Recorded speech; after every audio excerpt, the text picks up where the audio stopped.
to me, there was never a more clear a clear example of manufacturing consent as what happened with Hillary Clinton in 2016. The way that all of it, see, the people that are pushing the most woke politics and using the language of the left are entities that are owned by gigantic multinational corporations. Yeah, right. And all of the people that are being called fascists and white supremacists and far right and all this sort of stuff, using the language of the left like against itself in order to shut people down or to advocate for violence and all freaky. this all this stuff. It's all coming from left-wing sources, because how else in the United States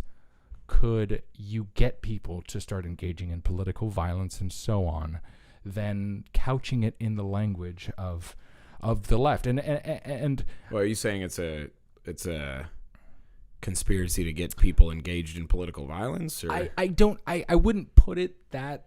I don't think it necessarily works that cleanly. Yeah, Ian, can you close that? Yeah, you go use the other door, please. Ladies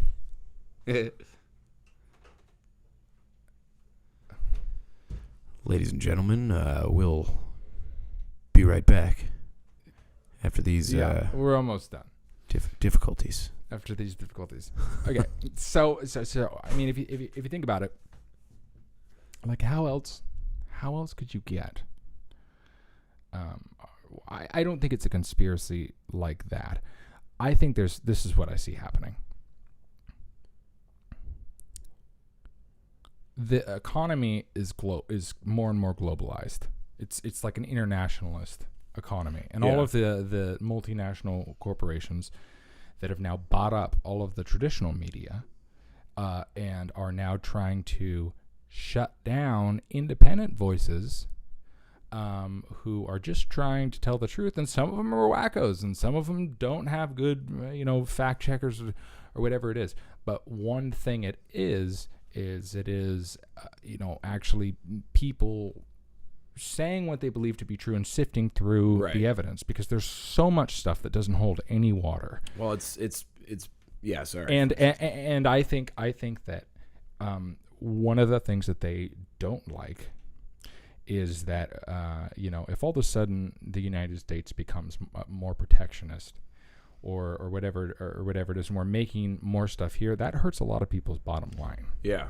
And so I think that you have to gin up all this racial animus and get people divided so that they go at each other and, have these, it's almost, we have these phantom views of one another. So I'm gonna stop with all of that because we don't have too much more time. Well, it's let me make a go comment. ahead. Yeah, just it's what's been really difficult for me is figuring out what the source of the divide is, because the divide seems so silly to me. It's phantom divide. Right, exactly. It's like there's strings being pulled by nothing and nobody, and it's really such a strange phenomenon, because like I get why people on the left don't like, the whole the left, whatever, the woke scolds or whatever. I get why those people don't like when conservatives are like, everything's great, what are you complaining about? Because that's like the worst possible thing to hear. Like, if you've ever been depressed or known somebody who is, whenever they're just like, dude, life's fine, just smile. It's like, that helped. Well, that's what I was forgetting the whole time. But on the other hand, that is a less ridiculous claim because of how good things are right now than the people on the left that we're talking about saying that everything sucks, everything is racist, everything is bigoted, the system is rigged against everybody who's ever been marginalized in some...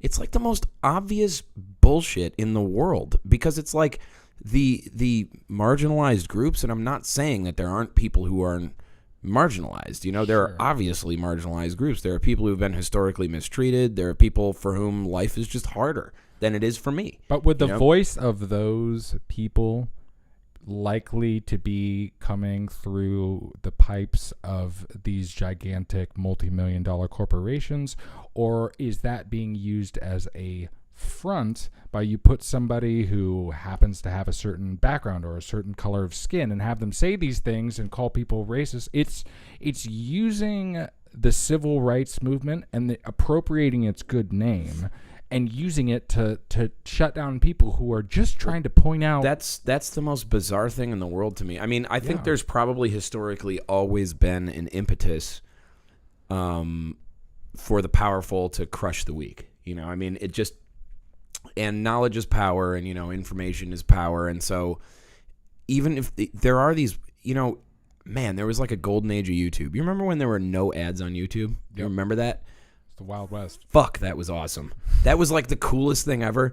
You could just, not only would you get all these dumb Numa videos and whatnot, but you would get these like total whack jobs just from the far reaches of the internet who were just like, I think they're trying to put, you know, tracking devices in our toothpaste. You know, it's like, okay, all right, like, that's one theory. Like, that's, there's that. Okay, maybe I'll weigh that against some other sources. Like, but you know, like, it's kind of they have. I mean, man, it just, when people on the platform that's trying to censor people are saying that the platform is trying to censor people, you know, you haven't, like, it's like you're not even managing your own crisis effectively as a platform, because the platform in a sense is bigger than the people who run it, you know, like, so the people whose voices they keep trying to get rid of, like, it's bizarre to me, man. I mean, like, again, unless you're advocating violence or something disgusting, you know, just let the freaks say whatever the hell they want to say. Right. But it's too scary. It's too scary to people. I have and my channel was recently remonetized. Thank you very much. Look I've at been that. remonetized. Look at that. Well, after rich man over here. Rich man. Didn't know I was sitting next to royalty. I'm the richest man. I made like $10 in the past week, bro. That's great. Hey. Oh, well, that could be an issue. Yeah, I could. 1 second. At least the audio's going.